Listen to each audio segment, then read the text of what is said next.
Hi, my name is Lady Perez, and this is my Technology Application Brief podcast. This Technology Application Brief provides an analysis of the use of global positioning systems for the monitoring of sex offenders. As a result of public outcry over high profile sex crimes, the United States has established several laws and programs as an effort to control and contain sex offenders. However, most of these laws are both challenging and controversial for state legislators, community correction practitioners, and sex offenders. The Jacob Warrenling Crimes Act Against Children and Sexually Violent Offender Registration Act, Megan's Law of 1996, and the Adam Walsh Protection Act of 2007 are three pieces of legislation that have been enacted over the past 20 years as an effort to control sex offenders and reduce sexual assault. The first piece of legislation was the Jacob Warrenling Crimes Act Against Children and Sexually Violent Offender Registration Act. This act was passed in 1994 after the disappearance of 11-year-old boy Jacob Warrenling. The Jacob Warrenling Act requires all 50 states to create sex offender registries, requiring all sex offenders to register after their release from prison in the state of the dwelling. The second piece of legislation was passed as a result of the brutal rape and murder of Megan Kanka, a 7-year-old girl who was brutally attacked by a previous convicted sex offender. Megan's Law requires law enforcement authorities to make information available to the public regarding registered sex offenders. However, individual states decide what information will be made available and how it should be disseminated. The information made publicly available includes the sex offender's name, date of birth, sex, height, race, weight, eye color, address, photographs, and fingerprints. The third piece of legislation was named after Adam Walsh, a 7-year-old boy who was abducted in a Florida mall and later found murdered and decapitated. The Adam Walsh Child Protection Act and Safety Act were signed into law on July 26, 2007 by former President George W. Bush. This new law modifies and enhances the state registration process by providing a more defined registration system. The Adam Walsh Protection Act organizes and classifies offenders in 3 different risk levels based on the type of crimes that they have committed and the risk of reoffending. Low-risk offenders are classified under Level 1, moderate-risk offenders are classified under Level 2, and high-risk offenders are classified under Level 3. Level 1 offenders are required to register with their state for a period of 20 years. Level 2 and 3 offenders are required to register for life. The Act also requires offenders to register in the jurisdiction where they live, work, and attend school. Even though sex offender laws and regulations have been established as an effort to control sex offenders, these laws also bring along collateral consequences for the sex offender. For example, sex offenders are subjected to housing in restricted zones. Not only that, but sex offenders have difficulty in obtaining employment and even attending school. Sex offenders also experience harassment, humiliation, vigilantism, ostracism, and community segregation due to the community notification and sex offender registration laws. These laws also cause a false sense of security in that community members believe that they are safe from sex offenders, while in reality they're not. As a result of offender regulations, the monitoring of offenders through the use of global positioning systems became widely accepted. Global positioning system technology is a form of electronic monitoring most commonly used by corrections and agencies in the tracking of offenders. GPS technology has emerged as the most commonly device used for the tracking of sex offenders.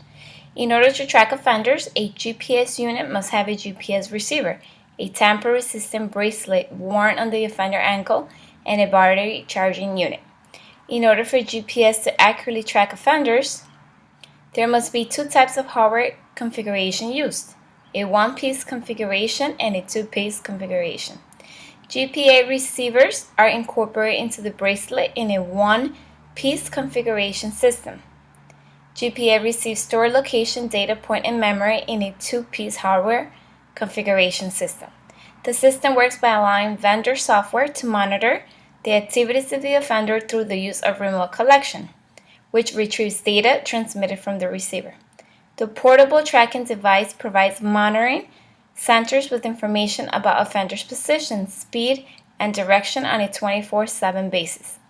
Each community should have an authorized personnel that can retrieve the data through the use of computer or directly connected to the internet. The software provides the community administrator information of sex offenders. This kind of information includes the offender schedules, movements, and restricted zones of inclusion and exclusion, among many other features. This kind of software allows the community to set alert parameters. There are three types of communication system responsible for the processing, reviewing, and analysis of transmitted data. These communication systems are mostly known as active, passive, and hybrid systems. Active GPS units include wireless cellular communication that permits near real-time continuous transmissions.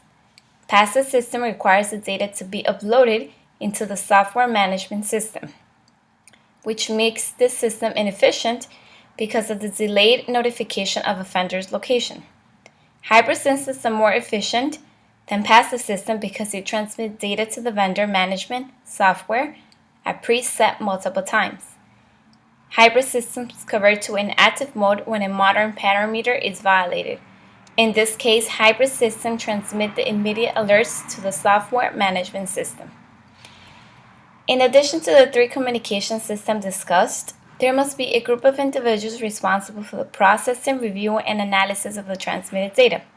These groups of individuals may consist of probation, parole, and law enforcement officers, as well as community supervision personnel. In terms of monitoring sex offenders, parole and probation officers are constantly watching a computer screen, which allows them to see the offender as a moving dot or arrow on a specific geographical location. In the case of law enforcement officers may be sent to go after offenders once they violate their set parameters. The authorized community personnel retrieves the data through the internet by using a computer or other portable communication devices. The community supervision personnel are also responsible for the monitoring of sex offenders in terms of offenders' location and schedules. These agencies are also authorized to set alert parameters, exclusion, and inclusion zones. An advantage of using GPS devices to monitor offenders is that it provides information on the offender on a real-time dimension. However, GPS technologies are subjected to signal receiving and transmission failure due to the technical limitations and interferences caused by environmental conditions. For example, tall buildings, urban canyons, basements, parking garages, and weather conditions can affect the accuracy and reliability of wireless communication and satellite GPS signal receipt and transmission. This is a problem because community supervision personnel may not receive the offender's location and movement information in a timely manner, which can result in false positive alerts. The monitoring offenders through the use of GPS devices does not automatically guarantee that the community is protected from sex offenders. For example, community supervision can have access to the whereabouts and locations of sex offenders, but these programs do not specifically inform community supervision of the actions of sex offenders in inclusion or exclusion zones. The monitoring of sex offenders is a challenge for both law enforcement and community corrections because of the nature of crimes committed by these individuals. The workloads of parole and probation officers are restricted when adding a GPS component to the supervision. In this case, the use of GPS as a supervision tool is a disadvantage for community correctional practitioners because it increases the officer's workload per offender. A considerable amount of time is consumed in responding to alerts of lost signal, which increases the officer's workload. Not only that, but local governments spend a considerable amount of funds in community notification programs. Placing sex offenders on GPS for life can ultimately cost hundreds of millions of dollars, which can be detrimental for both government and taxpayers. Global Position System offers community correction practitioners a valuable tool in the monitoring of sex offenders. However, GPS monitoring requires the proper supervision due to the fact that this kind of technology is still undeveloped. Moreover, sex offender laws and community notification programs have been established to protect society from dangerous and violent criminals. But it is really up to the community members to safeguard and protect themselves and their families against sex offenders. This kind of technology, along with proper laws and supervision, can help reduce violence.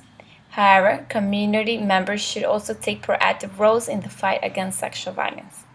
I hope that you have learned a lot about sex offender laws and how the use of GPS devices have been used in the monitoring of sex offenders. And thank you.